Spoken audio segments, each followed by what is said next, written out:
திராவிட முன்னேற்ற கழக அரசு 2026-27 இடைக்கால நிதிநிலை அறிக்கையை இன்றைக்கு சட்டமன்றத்தில் தாக்கல் செய்துள்ளது.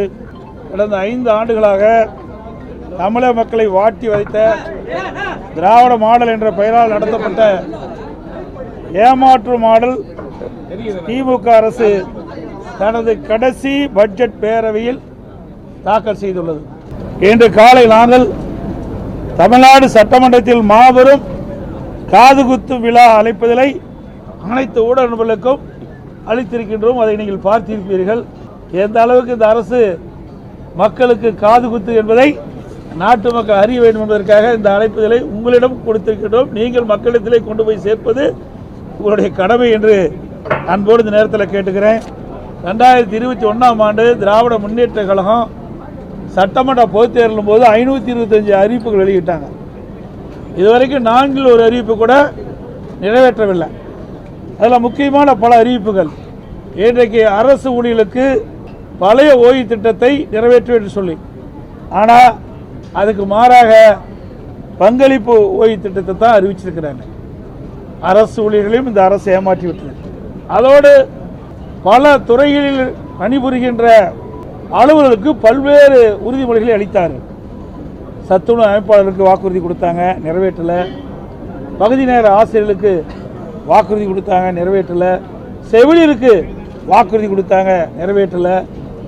விவசாயிகளுக்கு வாக்குறுதி கொடுத்தாங்க, நிறைவேற்றலை. இப்படி பல துறையில் இருக்கின்ற அலுவலர்களுக்கு கொடுக்கப்பட்ட வாக்குறுதியை நிறைவேற்றவில்லை என்று எல்லோருமே போராட்டத்தில் ஈடுபட்டு தமிழகம் ஒரு போராட்ட களமாக இன்றைக்கு மாறி இருக்கின்றது. கடந்த 5 ஆண்டுகளைப் போல இந்த ஆண்டு இடைக்கால நிதிநிலை அறிக்கையும் வார்த்தை ஜாலங்கள் நிறைந்த மேனா மினுக்கி உரையாகத்தான் இருக்கிறதே தவிர உருப்படியாக எதுவும் இல்லை. 25-26 நிதிநிலை அறிக்கையில் வருவாய் வரவுகளில் மாநிலத்தின் சொந்த வருவாய் 2.58 லட்சம் என்று எதிர்பார்த்த நிலையில் திருத்திய மதிப்பீட்டின்படி மாநில சொந்த வருவாய் 2.32 லட்சம் கோடியாக குறைந்துள்ளது. சுமார் 26,000 கோடி வருவாய் குறைந்துள்ளது. அதேபோல மத்திய அரசின் மீது குற்றம் சுட்டும் நிதியமைச்சர் மாநிலத்தின் சொந்த வருவாய் 26,000 கோடி குறைந்துள்ளது பற்றி எந்த விளக்கமும் அவையில் தெரிவிக்கவில்லை. வரவு செலவு 2025-26ஆம் ஆண்டு 66,753 கோடி செலவிடப்படும் என்று கணித்த நிலையில் திருத்திய மதிப்பீட்டில் இதுவரை 51,442 கோடியாக, அதாவது சுமார் 15,000 கோடி குறைந்துள்ளதற்கு நிதியமைச்சர் எந்த காரணத்தை கொண்டு விளக்கவில்லை. நிதி பற்றாக்குறை 24-25 96,000 கோடி என்று கணித்த நிலையில் இந்த கணக்கின்படி அது 1,01,000 கோடியாக, அதாவது 5,000 கோடி அதிகரித்துள்ளது.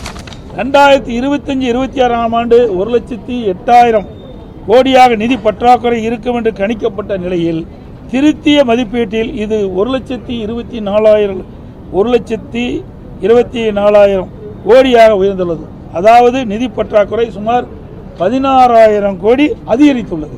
2026-27 இடைக்கால பட்ஜெட்டில் நிதி பற்றாக்குறை 1,22 லட்சம் கோடியாக இருக்கும் என்று குறிப்பிட்ட நிலையில் திருத்திய மதிப்பீட்டில் கண்டிப்பாக இது உயரும்.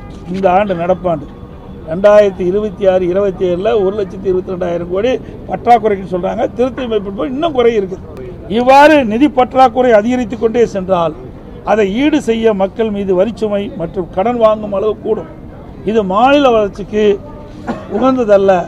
திரு ஸ்டாலின் ஆட்சிக்கு வந்தவுடன் திரு ரகுராமன் ராஜன் அவர்கள் தலைமையில் நிதி மேலாண்மை குழு அமைத்து மாநில நிதிநிலை சீர் செய்யப்படும் என்று சொன்னாங்க. இதுக்கு ஒரு நிபுணர் குழு அமைச்சாங்க. இந்த நிபுணர் குழு அமைத்த பிறகுதான் அதிக கடன் வாங்கியிருக்கிறாங்க தமிழ்நாட்டில். ஆனால் இன்றைய நிதி நிலைமையோ மாநிலத்தின் கடன் உயர்ந்தும் மக்கள் மீது வரிச்சுமை மற்றும் கடன் சுமை அதிகரித்துள்ள தவிர வேறொன்றும் இந்த அரசில் சாதனை எதுவும் இல்லை. எனவேதான் திரு ஸ்டாலின் இன்றைக்கு நாம் குறிப்பிடுவது பொம்மை முதலமைச்சர், நிதி நிர்வாக திறனற்ற அரசு என்று குற்றம் சாட்டுகிறோம். இன்றைய மாநில நிதிநிலை அறிக்கையிலும் வேளாண் துறை நிதிநிலை அறிக்கையும் ஏறத்தாழ சுமார் 5 மணி நேரம் 2 அமைச்சர்களும் உரை நிகழ்த்தினார் தவிர வரவு செலவு திட்டம் பற்றி உருப்படியாக எதுவும் இல்லை. குறிப்பாக சொல்ல வேண்டுமென்றால் இந்த 5 ஆண்டு காலத்தில் இந்த அரசு என்ன பணிகளை செய்தார்களோ அதை வரிசைப்பட்டி அடுக்கி வார்த்தைகளுக்கு அழகு கூட்டி சாதனை என்ற பெயரில் படித்தார்களே தவிர வேறு ஒன்றும் இல்லை. இன்றைக்கு வேளாண் பட்ஜெட் என்று விவசாயிகளை ஏமாற்றுகின்ற ஒரு பட்ஜெட்டை போட்டிருக்காங்க. இந்த பட்ஜெட்டில் பார்த்தீங்கன்னா பல துறைகள் அடங்கி வேளாண் பட்ஜெட். இதில் பால்வளத்துறை, மீன்வளத்துறை, உணவுத்துறை, கூட்டுறவுத்துறை, உள்ளாட்சியில் கிராமப்புற சாலைகள், கால்நடைத்துறை, இப்படி பல துறைகளுக்கு ஏற்கனவே ஒவ்வொரு துறைக்கும் ஒரு மானியம், அது ஒவ்வொரு துறைக்கும் ஒரு அமைச்சர் இருக்கிறாங்க. அந்த அமைச்சர் அப்பப்போ மானிய கோரிக்கை வருகின்ற பொழுது அதனுடைய கருத்தை சொல்வார். இதையெல்லாம் உள்ளடக்கி தான் வேளாண்மை துறை. வேளாண்மை துறை என்பது ஒரு தனி துறையாக இருக்க வேண்டும். அதில் நீர்வளத்துறையும் சேர்த்துக்கிட்டாங்க. இப்படி விவசாயிகளை ஏமாற்றுகின்ற ஒரு பட்ஜெட் தான் வேளாண் பட்ஜெட் என்பதை இந்த நேரத்தில் தெரிவிக்கிறேன். அது மட்டுமல்ல, மொத்தத்தில் விடியா திமுகவின் நிதிநிலை அறிக்கை அத்திப்பழம் வெளியே அழகாக இருக்கும், அத்திப்பழம் வெளியே அழகாக இருக்கும், புட்டு பார்த்தால் உள்ளே சொத்தையாக இருக்கும் என்பதற்கு உதாரணமாக இந்த நிதிநிலை அறிக்கையில் உள்ளன. இதெல்லாம் சட்டமன்றத்தில் பேசலான்னு இருந்தேன், நீங்கள் இப்போவே கேட்டுட்டீங்க. இது ஒரு அறிவிப்பை செஞ்சாங்க. 525 அறிவிப்புகள் வெளியிட்டாங்க. அதில் 4/1 அறிவிப்புகள் தான் நிறைவேற்றிருக்கிறாங்க. எஞ்சிய அறிவிப்புகள் நிறைவேற்றப்படல. இதற்கு வெள்ளை அறிக்கை வெளியிட வேண்டும் என்று நான் அடிக்கடி குறிப்பிட்டேன். ஊடகத்தின் வாயிலாக, பத்திரிகை வாயிலாக, சட்டமன்றத்தில் தெரிவித்தேன். அதுக்கு பதிலே இல்லை. ஆனால் முதலமைச்சர், திராவிட முன்னேற்ற கழகத்தில் இருக்கின்ற அமைச்சர்கள் பெரும்பாலானோர் 95% அறிவிப்புகள் நிறைவேற்றப்பட்டதாக சொல்கிறாங்க. அத்தனையும் போய் நீங்கள் கேட்ட மாதிரி சட்டமன்றத்தில் ஒரு வருடத்திற்கு 100 நாட்கள் சட்டமன்ற நிகழ்ச்சி நடைபெறும் என்று சொன்னாங்க. ஆனால் மொத்தமே ஒரு 140 நாள் தான் இருக்குன்னு நான் கருதுகிறேன். இவ்வளோதான் 5 வருஷத்துலையும் சேர்த்து இந்த அரசாங்கம் இந்த சட்டமன்ற நிகழ்ச்சி நடத்தியிருக்கு.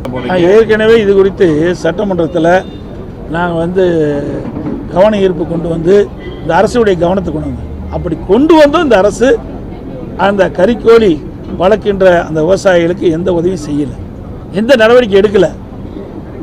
இன்றைக்கு அந்த கறிக்கோழி கொள்முதல் செய்கின்ற அந்த நிறுவனத்திற்கு தான் இவர்கள் உதவியாக இருக்காங்க. இதில் பல்லாயிரக்கணக்கான விவசாயிகள் இந்த கறிக்கோழி வளர்ப்பில் ஈடுபட்டிருக்கிறாங்க. அவரெல்லாம் போராட்டம் நடத்தி அந்த போராட்ட நடத்துக்கெல்லாம் கைது பண்ணியிருக்கிறாங்க. இப்போ தான் விடுதலை ஜாமீன் வந்திருக்கிறாங்க. அதெல்லாம் ஒரு சாதாரண விவசாய குடும்பத்தை சேர்ந்தவர்கள். இது அவருடைய வாழ்வாதாரம். இந்த கறிக்கோழி வளர்த்தி தான் குடும்பத்தை நடத்த வேண்டிய சூழ்நிலை இருக்கின்ற காரணத்தினால இன்றைக்கு அதனுடைய கறிக்கோழி வளர்க்கின்ற பொழுது அதனுடைய செலவு அதிகரித்து விட்டது. அது புள்ளிவரமாக கொடுக்குறாங்க. அதற்கு உண்டான தொகை அதிகரித்து தான் கேட்குறாங்க. அதை கூட இந்த அரசு சரியான முறையிலே அந்த நிறுவனத்தை அணுகி அந்த கறிக்கோழி வழக்கறிஞர்களை அணுகி ஒரு பேச்சுவார்த்தை நடத்தி ஒரு சுமமான ஏற்பாட்டை செய்திருக்கணும். ஆனால் அதெல்லாம் இந்த அரசை பற்றி கவலையே கிடையாது. அதை பற்றியும் கவலைப்படுறது கிடையாது. எவ்வளோ போராட்டம் பண்ணாலும் அதை பற்றி கவலைப்படுறதில்லை. இன்னைக்கு விவசாயிகள் பற்றியும் கவலைப்படுறதில்லை, பொதுமக்களை பற்றியும் கவலைப்படுறதில்லை. ஒட்டுமொத்த மக்களையே பற்றி கவலைப்படாத ஒரே அரசாங்கம் திமுக அரசாங்கம். அதாவது நான் பேசும்போது வராது, லிங்க் கொடுக்க மாட்டாங்க. அது பேசும்போது மட்டும் லிங்க் வரும். நான் என்ன கேள்வி கேட்டேன்னு அதை ஒளிபரப்பினா தான் அதற்கு உண்டான பதில் சரியா தவறா என்று மக்கள் புரிந்து கொள்ள முடியும். பல முறை சட்டமன்றத்தில் பேசிட்டோம், நீதிமன்றம் வரைக்கும் போனோம், அங்கேயும் இது வரைக்கும் பெண்டிங்கில் தான் இருக்குது. இன்னும் அதுக்கு முழு தீர்ப்பு கிடைக்கல. அதனால் இதுக்கெல்லாம் விரைவாக விடிவு காலம் வரும். இந்த கூட்டத்தொடரோட இன்னும் இன்றைக்கி அலுவல் ஆய்வுக்குள் நடக்குது, இன்னும் எத்தனை நாள் நடக்குன்னு தீர்மானிப்பாங்க. அந்த நாட்களோட இந்த ஆட்சிக்கு முடிவு கட்டப்படும். மீண்டும் அனைத்து இந்திய அண்ணா திராவிட முன்னேற்ற கழக தலைமை தேசிய ஜனநாயக கூட்டணி இணைந்து இன்றைக்கு மிகப்பெரிய ஒரு கூட்டணி அமைச்சிருக்கிறோம், வலிமையான கூட்டணி அமைச்சிருக்கிறோம். எங்கள் கூட்டணி நடைபெறுகின்ற சட்டமன்ற பொதுத் தேர்தலில் அதிக இடங்களில் வெற்றி பெற்று அதிமுக ஆட்சி அமைக்கும் என்பதை தெரிவித்து அனைத்து ஊடகங்களுக்கு நன்றி, வணக்கம்.